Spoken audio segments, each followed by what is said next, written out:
آپ اپنے فادر کو یاد کرتے ہو ان کی فوٹو دیکھ کر. فوٹو کے ذریعے آپ اپنے پتا کو یاد کر رہے ہو اور ان کو پیار جتا رہے ہو, لیکن اس کا مطلب یہ نہیں کہ آپ ایکچوئل پتا کو بھول کر صرف اس فزیکل فوٹو کو ہی پیار جتانے لگ جاؤ اور یاد کرنے لگ جاؤ. میں ایک سوال کرتا ہوں, اگر ایک آدمی اپنے باپ کی تصویر کی جگہ گدھے کی تصویر دیکھ کر باپ کو یاد کرے تو کیا یہ باپ کی توہین نہیں ہے؟ جس کی کوئی تصویر نہیں ہو سکتی اس کی تصویر بنانا اس کی توہین نہیں تو اور کیا ہے؟ بزدل انسان ہوتا ہے, بہادر انسان ہوتا ہے, لیکن بزدلی اور بہادری ایک کانسیپٹ ہے. آپ اس کانسیپٹ کی تصویر بنا دیں اور ایسی تصویر بنا دیں کہ ساری دنیا اس کو تسلیم کر لے کہ ہاں یہی بزدلی کی تصویر ہے, ہاں یہی بہادری کی تصویر ہے. خدا کے جس کی کوئی تصویر نہیں ہے, جس کا کوئی شیپ نہیں ہے, جس کا فارم نہیں ہے, اس کی تصویر انسان اگر بنائے تو کیا یہ خدا کی شان میں گستاخی نہیں ہوگی؟ السلام علیکم, welcome to R T Islamic reaction. میں ہوں راہا. میں ہوں توبہ. اور آج ہم لوگ یاسر ندیم کی ایک اور ویڈیو ہے جو میں انہوں نے دھروو راٹھی کو جواب دیا ہے. دھروو راٹھی نے ایک ویڈیو بنائی تھی جس میں انہوں نے اسلام اور بائبل کی ریئلٹی کے بارے میں بتایا تھا. سو پہلے ہم لوگ یہ ویڈیو دیکھتے ہیں, اس کے بعد ہم اپنا ریئیکشن دیں گے. اگر آپ گہرائی سے دیکھو تو ہندو لوگ ایکچولی میں مورتیوں کی پوجا نہیں کرتے ہیں بلکہ بھگوان کی پوجا کرتے ہیں مورتی کے تھرو. یہ ویسا ہی ہو گیا جیسے کہ آپ اپنے فادر کو یاد کرتے ہو ان کی فوٹو دیکھ کر. فوٹو کے ذریعے آپ اپنے پتا کو یاد کر رہے ہو اور ان کو پیار جتا رہے ہو, لیکن اس کا مطلب یہ نہیں کہ آپ ایکچوئل پتا کو بھول کر صرف اس فزیکل فوٹو کو ہی پیار جتانے لگ جاؤ اور یاد کرنے لگ جاؤ. سملرلی ہر ہندو جانتا ہے کہ یہاں پر مورتی کے ذریعے بھگوان کی پوجا کری جا رہی ہے, ایکچولی میں اس فزیکل مورتی کی پوجا نہیں کری جا رہی ہے. اس چیز کا ایک اچھا جواب آچاریہ پرشانت جی نے دیا تھا جب میں نے ان کے ساتھ بات کری تھی. مورتی جو ہے وہ ایک سفل پریوگ رہا ہے. مورتی امورت تک جانے کا ایک اچھا سادھن رہی ہے, اور جب مورتی پوجا کی جاتی ہے تو اس میں کبھی نہیں کہہ دیا جاتا کہ مورتی ستیہ ہے. اس میں یہی کہا جاتا ہے کہ مورتی کے مادھیم سے میں ستیہ میں پرویش کروں گا, ساکار کے مادھیم سے میں نراکار میں پرویش کروں گا. یہ جو ایک طرح کا ہندوؤں میں ایک مسکنسیپشن ہے, اس کو کلیئر کرنا بہت ضروری ہے. یہ جو کہا نا آپ اپنے باپ کی تصویر دیکھ کر باپ کو یاد کرتے ہیں, ہم مورتی دیکھ کر خدا کو یاد کرتے ہیں. میں ایک سوال کرتا ہوں, اگر ایک آدمی اپنے باپ کی تصویر کی جگہ گدھے کی تصویر دیکھ کر باپ کو یاد کرے تو کیا یہ باپ کی توہین نہیں ہے؟ یقیناً باپ کی توہین ہے, کیونکہ باپ کی جو تصویر ہے, جیسی تصویر ہے اسی کو تو دیکھنا چاہیے نا. آپ نے باپ کو دیکھا اور آپ نے اس کی تصویر بنا دی. آپ نے باپ کو دیکھا, آپ نے فون سے اس کا فوٹو لے لیا, باپ کے مرنے کے بعد آپ اس کو فوٹو کو دیکھ کر باپ کو یاد کرتے ہیں. سمجھ میں آتا ہے کیونکہ تصویر اسی کی ہے. لیکن اگر آپ گدھے کی تصویر دیکھ کر باپ کو یاد کرنے لگے تو آپ خود توہین محسوس کریں گے کہ آپ اپنے باپ کی توہین کر رہے ہیں. جس کی کوئی تصویر نہیں ہو سکتی اس کی تصویر بنانا اس کی توہین نہیں تو اور کیا ہے؟ ایک اور مثال لے لیجئے. جگہ جگہ جو سرکاری دفاتر ہیں مثلا, وہاں پر مودی جی کی تصویر لگی ہوئی ہے چونکہ ملک کے پرائم منسٹر ہیں. آپ ان کی تصویر ہٹا کر راہل گاندھی کی تصویر لگا دیں تو کیا یہ حکومت کی خلاف ورزی اور مودی کی شان میں گستاخی نہیں ہوگی؟ جتنے مودی بھکت ہوں گے وہ کہیں گے کہ بھائی ٹھیک ہے, راہل نے بھی داڑھی رکھی ہوئی ہے, مودی نے بھی داڑھی رکھی ہوئی ہے, اس کا مطلب یہ نہیں کہ راہل گاندھی کو کی تصویر مودی کی جگہ لگا دیا ہے. مودی کی تصویر مودی کی تصویر ہے, راہل گاندھی کی تصویر راہل گاندھی کی تصویر ہے. آپ ایک انسان کی تصویر دوسرے انسان کی نہیں بنا سکتے. تو جس کی کوئی تصویر ہو ہی نہیں سکتی, جس کا کوئی شیپ نہیں, کوئی فارم نہیں, اس کی تصویر بنانے کا کیا مطلب؟ اور یہ تو پھر خدا ہے. بہت سی چیزیں اور تصورات ایسے ہیں کہ جن کی آپ صبح قیامت تک تصویر نہیں بنا سکتے. کوئی آدمی بزدلی اور بہادری کی تصویر بنا کر دکھائے. اچھا, اب دھروو راٹھی اپنی اس بات کو جسٹیفائی کرنے کے لیے ساتھ میں یہ بھی کہتے ہیں, دیکھیے ان کے کامنٹ میں, some Muslims saying that how can there be idol of God when he has no body. کچھ مسلمان یہ کہہ رہے ہیں کہ خدا کی تصویر کیسے ہو سکتی ہے, اس کا مجسمہ کیسے ہو سکتا ہے جبکہ خدا کا کوئی جسم نہیں ہے. Well, حدیث البخاری and Muslim quote Prophet Muhammad sallallahu alaihi wasallam is saying, if any one of you fighting with his brother, he should avoid his face, for indeed Allah created Adam in his image. ایک تو حوالہ انہوں نے یہ دیا. دوسرا حوالہ یہ دیا قرآن 38:75, God Allah says, O Iblis, what prevented you from prostrating yourself before him, meaning Adam, whom I created with my two hands? Did you become too proud, or have you always been arrogant? یہاں انہوں نے ایک حدیث اور ایک آیت کا حوالہ دیا ہے. سب سے پہلے آیت ہی کو لے لیتے ہیں. آیت میں کہ I created Adam with my 2 hands. اس سے وہ یہ ثابت کرنا چاہ رہے ہیں کہ خدا کے ہاتھ ہیں. جب ہاتھ ہیں تو پھر باڈی ہے. تو یہ جو آیت ہے اس کے تعلق سے اس کی وضاحت کرنا ضروری ہے. یہ آپ کے سامنے جو اسکرین شاٹ ہے اس وقت یہ تفسیر قرطبی کا ہے اور بڑی کلاسیکل تفسیر ہے. اس میں اس آیت کے معنی بیان کیے گئے ہیں. لیکن جو چیز اہم ہے وہ میں آپ کو آخر میں بتاؤں گا.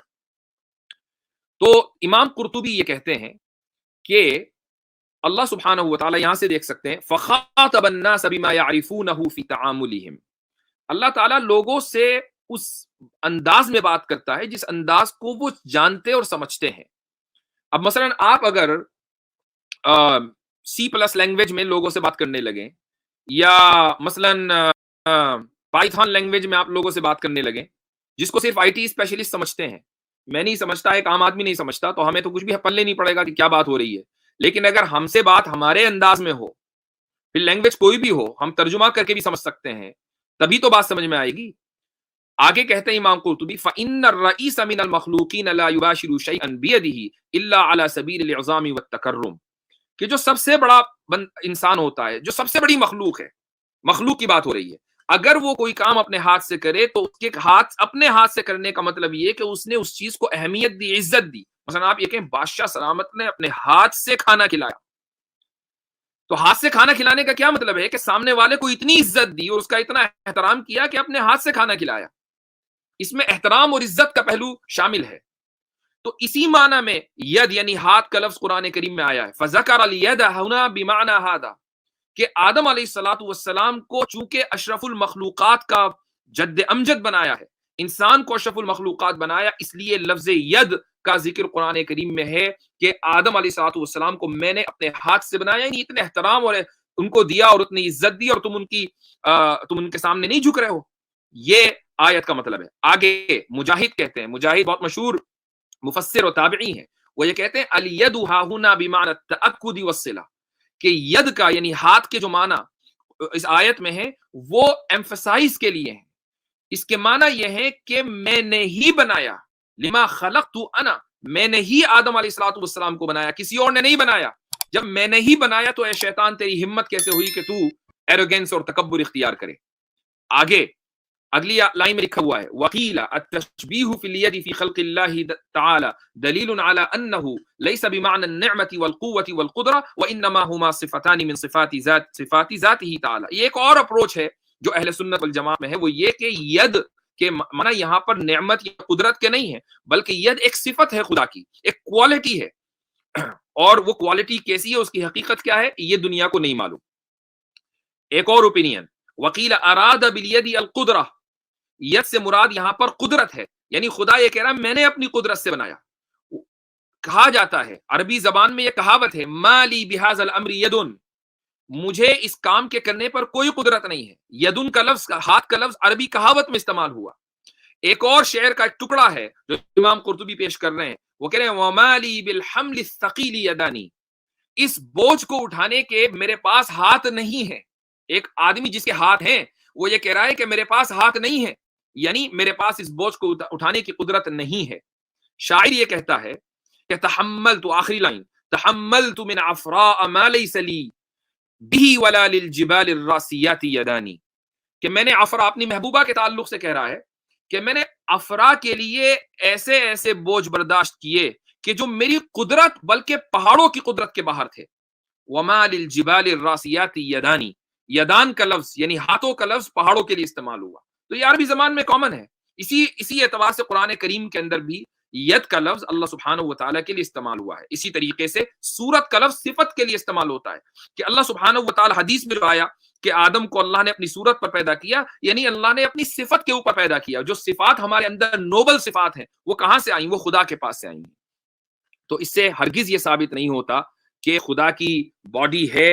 اور یہ جو میں نے آپ کو قرطبی کی بات بتائی, اور میں نے کہا آخر میں ایک بات بتانے والا ہوں اہم, وہ یہ ہے کہ آپ دیکھیں اتنے سارے 3-4 اقوال میں نے ذکر کیے, لیکن ان میں سے کوئی ایک بھی ایسا نہیں ہے جو یہ کہہ رہا ہو کہ ہاں جی خدا کی باڈی ہے.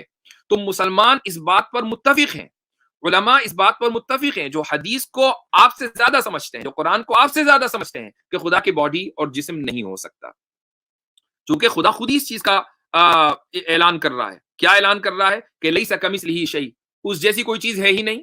تو آپ جیسے ہی باڈی کا کوئی بھی تصور کریں گے تو اس کا مطلب یہ کہ آپ نے خدا کو مخلوق جیسا سمجھ لیا، جبکہ خدا مخلوق جیسا نہیں ہے. تو جب خدا خود ہی کہہ رہا ہے کہ اس کی کوئی مورت نہیں، اس کی کوئی تصویر نہیں، اس جیسا کچھ نہیں، اور آپ اس بات پر تلے ہوئے ہیں کہ نہیں خدا کے ہاتھ بھی ہے، اس کا جسم بھی ہے، اس کی صورت بھی ہے، اس کی مورت بھی ہے، یہ چیز تو پھر اسلام کے خلاف ہے. اسی کو مس ریپرزنٹیشن کہا جاتا ہے. دھروو راٹھی کی میں نے خود ابھی یہ ویڈیو دیکھی اور پہلی دفعہ دیکھی یہ ویڈیو. بھائی سوچ کی ہمت کی دات ہے، اتنا وقت لگا کے اتنا زیادہ کیسے سوچ لیتے ہیں. واقعی میں ہمت کی دات دوں گی کہ چلو جی اپنا تو جو مرضی بھگوان کا آپ سوچتے ہو، چلو سوچ لیا، اب آپ ہمارے بھی اللہ کا سوچنے لگ گئے. آپ یہ نہیں دیکھتے کہ اللہ تعالیٰ نے انسان کو کس چیز کے لیے پیدا کیا ہے. پہلے آپ اس کے اوپر تو اسٹڈی کر لیں. آپ تو ڈائریکٹ ہی پہنچ گئے. آپ کو کوئی پروف ملا ہے؟ آپ یا تو عربی جانتے ہو نا، تو بندہ کہتا ہوا بھی سونا لگتا ہے، ہاں جی اس کو عربی پتہ ہے. اب جو جیسے مفتی صاحب نے آپ کو سمجھایا ہے، مجھے لگتا ہے آپ کو 10 سال اور لگ جانے سمجھنے میں، اور پھر مزید 10 سال لگیں گے آپ کو آگے سمجھنے میں.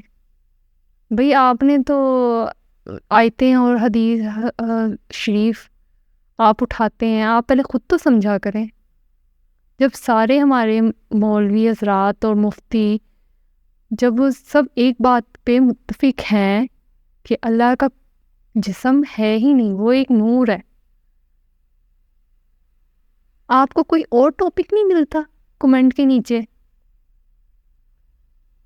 غصہ آتا ہے، ہر انسان کو آتا ہے، ہم تو صرف ری ایکشن دینے اپنا آتے ہیں، اور اچانک سے ایسی کوئی ویڈیو سامنے آتی ہے تو پھر لگتا ہے کہ اتنا ہی دروس آپ کو نا مسئلہ ہے نا، تو آپ کیوں نہیں مفتی صاحب کے ساتھ آ کے بحث کرتے؟ میں تو کہتی ہوں ویڈیو بنانے سے بہتر ہے کہ آپ مفتی صاحب کے سامنے جائیں اور بات کریں اور بتائیں. آپ نے